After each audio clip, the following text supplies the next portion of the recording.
बहु पुण्य केरा पुंज थी शुभदेह मानव नो मरयो तो ये अरे भव चक्र नो आटो नहीं एक क्योट। बहुत पुण्य प्रसंग से यह मनुष्य पर्याय हमें मिली है और यह पर्याय पाकर के भी अगर हम भव चक्र का समन ना कर पाई तो कौन सी पर्याय में करेंगे। अमूल्य तत्व विचार अमूल्य है और हमें इन विचारों को अपने विचार बनाना चाहिए। चाल जो तो मंजिल मली जैसे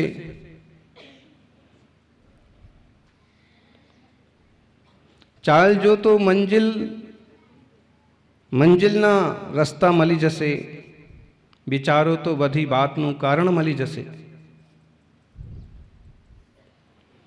जीवन एटलू पण मजबूर नहीं होतो ज्ञान थी जीवो तो जलसा पड़ी जसे। वैराग्य थी जीवो सो ज्ञान और वैराग्य से अगर जीवन जिए तो जीवन जलसा बन जाता है और ज्ञान वैराग्य ना हो तो जीवन कोलसा बन जाता है। कोयला और हीरे कहते हैं एक ही जगह निकलते हैं और ढेर कोयला निकलने के बाद एकाध हीरा निकलता है। संसार के इस कोयले में हम सभी कोयले बने पड़े हैं लेकिन वास्तव में इस कोयले के अंदर ही चैतन्य चमत्कारी ज्ञान घन आत्मा का हीरा छुपा हुआ है। बस जरूरत है कि हम इस सारे कोयले को कर्म की कालिक को हटाएं और निज चैतन्य तत्व की रुचि को जगाएं। सौभाग्यशाली हैं कि हम सभी को वीर भगवान का मंगलमय शासन मिला जहां भेद विज्ञान और रत्नत्रय की पुरवैयां चला करती हैं।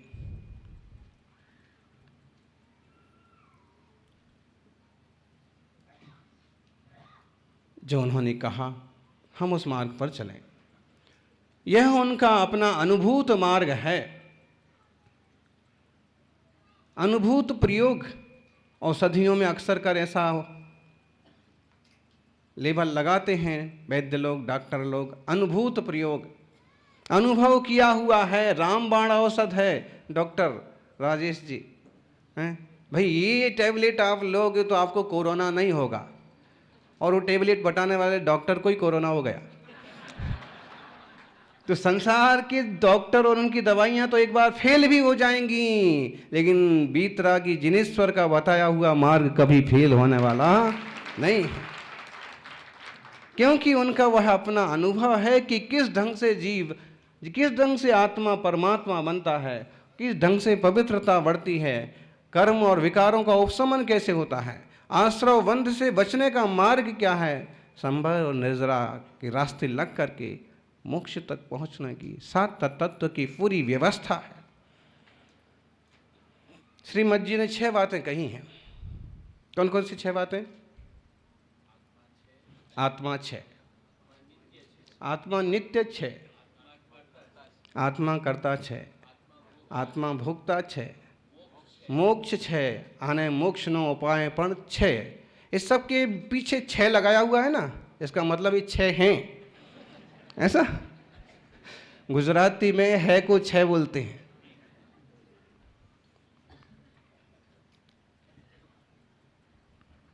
आत्मा 6, आत्मा है। हम खुद आत्मा हैं, कहीं ढूंढने थोड़ी जाना है। अपने भीतर देख लो ज्ञानी, सुख का खजाना तो तेरे भीतर है, बाहर के खजाने तो यहीं रह जाएंगे। बोले सुरेश जी,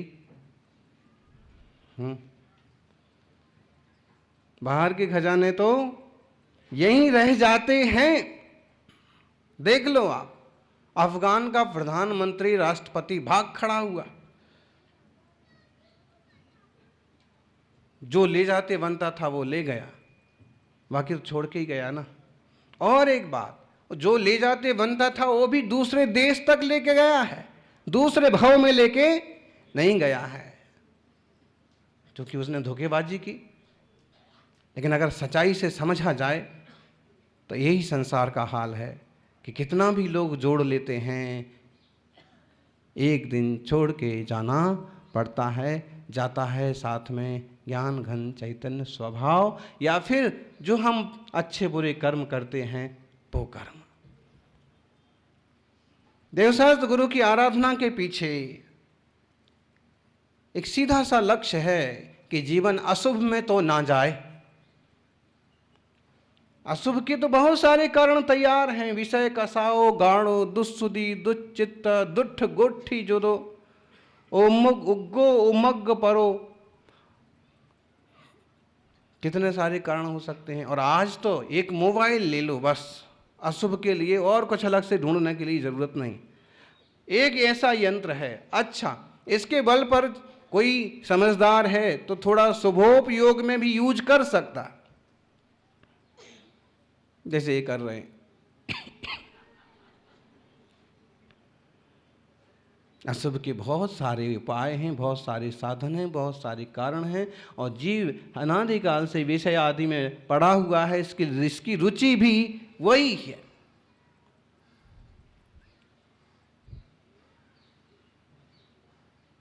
एक वैदिक कहानी बहुत पहले सुनी थी, पढ़ी थी।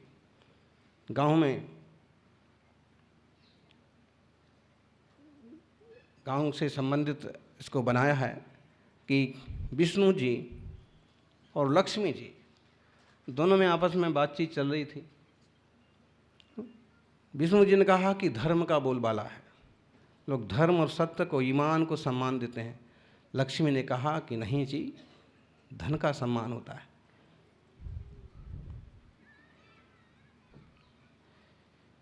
दोनों में थोड़ी बातचीत होने लगी, पति पत्नी में होती ही है बातचीत, आप लोगों से ज़्यादा और कौन जान सकता है किसी विषय पर रात कहाँ से कहाँ तक बात पहुँच जाए कि कहाँ पर रुक जाए।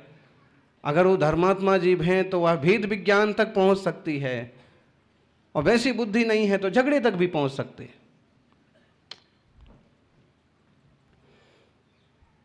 सम्मान है साधु संतों का, धर्म का।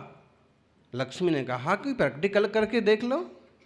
उन्होंने कहा ठीक है, और वो एक साधु का रूप लेकर के बांसवाड़ा पहुंच गए हैं, कुशलगढ़ पहुंच गए, कहीं भी पहुंच गए।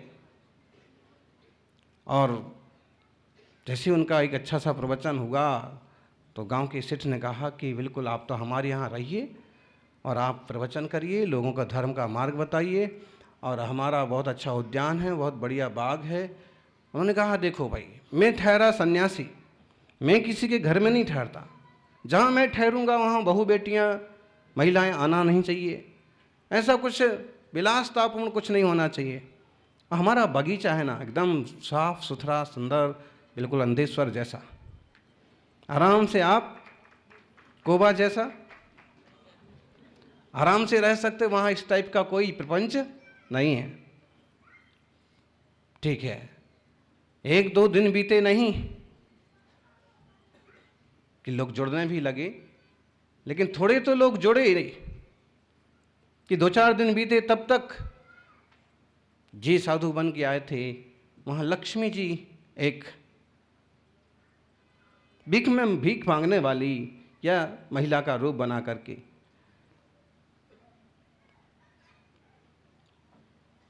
और उन्होंने सेठ के घर जाकर के कहा कि पानी पीने को मिलेगा। अब साधु की बातों से इतना तो सीख गए थे कि कोई पानी मांगे, कि भोजन मांगे, कि कोई व्यवस्था मांगे तो कर देना। उन्होंने कर दी, लो पानी पीजिए आप। तो बढ़िया से अपने एक तांबे के पात्र में, तांबा का लोटा में पानी भर के लाए।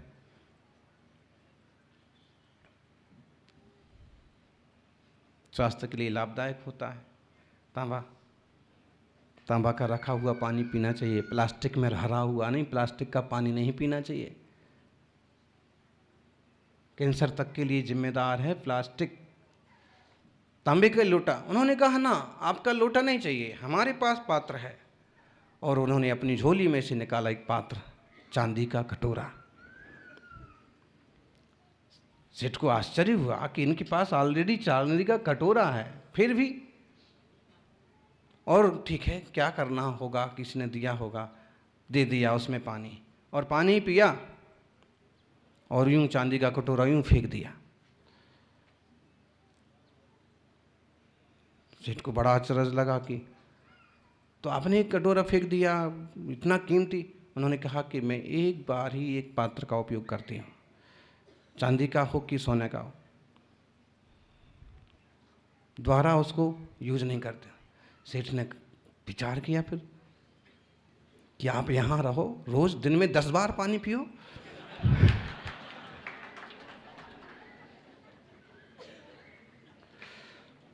दूध पियो, आप यहाँ रहो। उन्होंने कहा ना, ऐसे घरों में, ऐसे महलों में मैं नहीं रहती हूँ। मैं भिखारी हूँ तो क्या हुआ, लेकिन मैं अपने उसूल हैं, सिद्धांत है, खाली स्थान चाहिए, एकदम प्राकृतिक वातावरण होना चाहिए। सेठ को विचार आया कि क्या करेंगे, बगीचा तो अपना एक ही है, उसमें भवन भी एक ही है, और ये कहती है कि एकदम खाली होना चाहिए, कोई जेंट्स नहीं होना चाहिए, ये नहीं होना चाहिए, और वहाँ तो अपन बाबा जी को रुका दिया है। सेठ थोड़ा विचार में पड़ गया, तो उन्होंने कहा कोई विचारने की ज़रूरत नहीं है, मैं वैसे भी ज़्यादा रुकती नहीं हूँ कहीं, मैं जा रही हूँ। उन्होंने कहा ठहरो जरा, ठीक है तू इतना आग्रह करता है तो एक कटोरा पानी और पी लेती हूँ।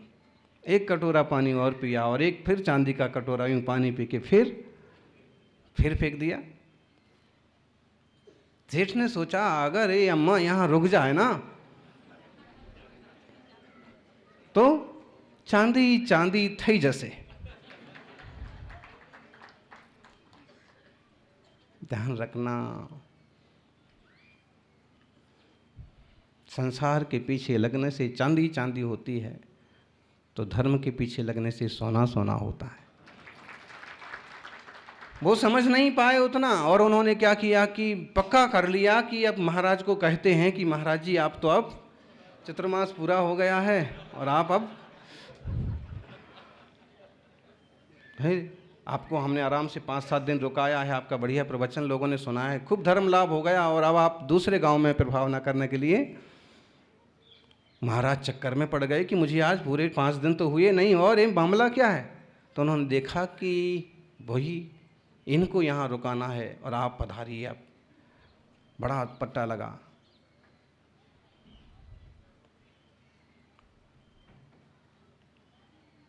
फिर उन्होंने कहा कि जरा फिर से एक बार पानी लाओ, पानी पीना है।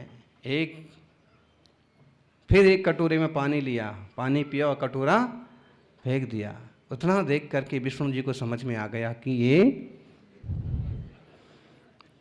ये अपनी ही जो है ना, ये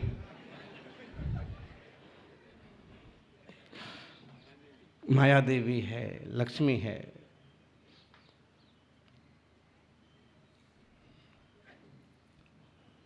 सेठ के हाथ जितनी चांदी लगी सो लगी, और उन्होंने कहा कि आप रुक जाइए। रुकने के लिए उसने कदम तो रखा, लेकिन देखा कि साधु बाहर निकल रहे हैं। तो लक्ष्मी ने कहा कि भाई तुम ये क्या कर रहे हो। उसने कहा कि आप विराजिए, आप कहते थे ना कि मुझे कोई जेंट्स नहीं होना, ये साधु हैं, ये चलेंगे नहीं, ये भी नहीं चलेंगे, तो इनको भी बाहर निकाल देता हूँ, आप आराम से ठहरो। जितना पानी पीना है, दूध पीना है, भोजन करना है। जिसके पानी पीने का कटोरा चांदी का है और यूं फेंक देती है, भोजन करने के उसके बर्तन कैसे होंगे। श्रेष्ठ धातु का ही उपयोग करना चाहिए। कई बार तो चौके वाले लोग भी प्लास्टिक के डब्बे रख लेते हैं।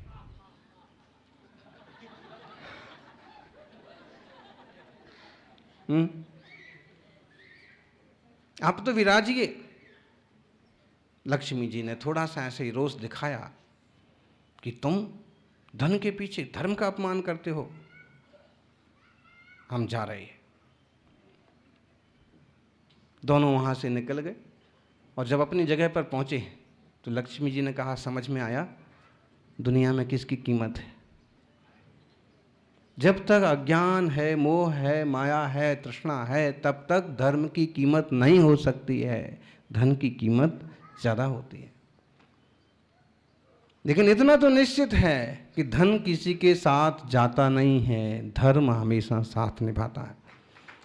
वेद विज्ञान पूर्ण सम्यक दर्शन रूप रत्नत्रयात्मक धर्म जो है जीव को आत्मा से परमात्मा बनाता है। आत्मा है, शाश्वत है और केवो छे कर्ता छे। कर्मों कर्ता कौन छे?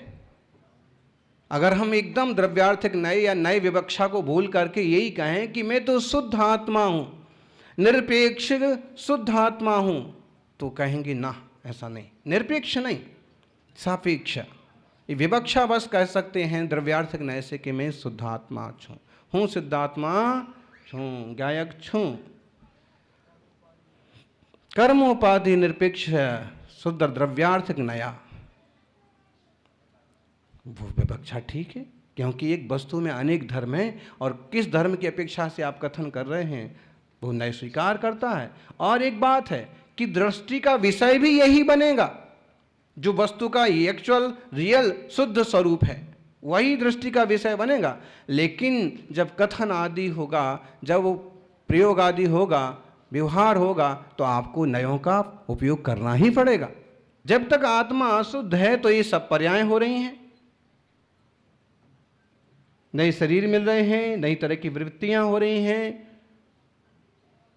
दोनों तरफ से विचार करना पड़ेगा। वह ही है आत्मा, चाहे वह देव पर्याय में चला गया हो, चाहे बचपन का हो, चाहे बुढ़ापे का हो, चाहे मनुष्य का हो, आत्मा तो आत्मा है, जिस तरफ से हम विचार करें। और फिर लेकिन ये आत्मा क्या सर्वथा इसी रूप रहता है? जीवो भवम भविष्यति नरो मरो वा भवेणे रहिए। परिणमन जो हो रहा है वह आत्मा का ही हो रहा है। अपेक्षाकृत यह वही है और अपेक्षाकृत यह बदला है। मनुष्य देव नहीं है, बालक बूढ़ा नहीं है।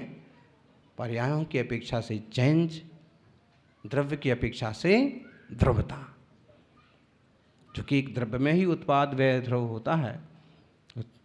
अपन इस तत्व को, इस मार्ग को गंभीरता से समझें। और आत्मा है, शाश्वत है, क्षणिक नहीं है, सर्वथा शाश्वत है। आज ये पर्याय में है, कल किसी और पर्याय में जाएगा। किसी की देह छोड़ जाने से वो उसका विनाश नहीं हो जाता है। समझ में आया ना ज्ञानी?